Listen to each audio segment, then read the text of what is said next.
മലയാളികളുടെ ഓസ്കാർ പ്രതീക്ഷയായിരുന്ന ആടുജീവിതവും ഓൾ വി ഇമാജിനാസ് ലൈറ്റും ഓസ്കാർ നോമിനേഷനുകളിൽ ഇടം നേടിയില്ല. 14 നോമിനേഷനുകളുമായി ഫ്രഞ്ച് ചിത്രം എമിലിയ പെരസ് പ്രഖ്യാപനത്തിൽ ശ്രദ്ധ ആകർഷിച്ചിരിക്കുകയാണ്.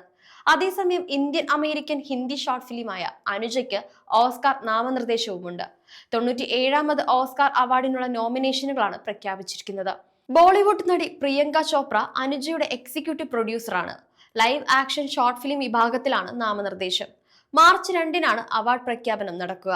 പ്രാഥമിക യോഗ്യത നേടിയ 323 ചിത്രങ്ങളുടെ ലിസ്റ്റ് നേരത്തെ അക്കാദമി പുറത്തുവിട്ടിരുന്നു. ഇതിൽ 207 ചിത്രങ്ങൾക്ക് മികച്ച ചിത്രത്തിനുള്ള പുരസ്കാരത്തിനായി നോമിനേഷൻ മത്സരിക്കാനാകുമായിരുന്നു.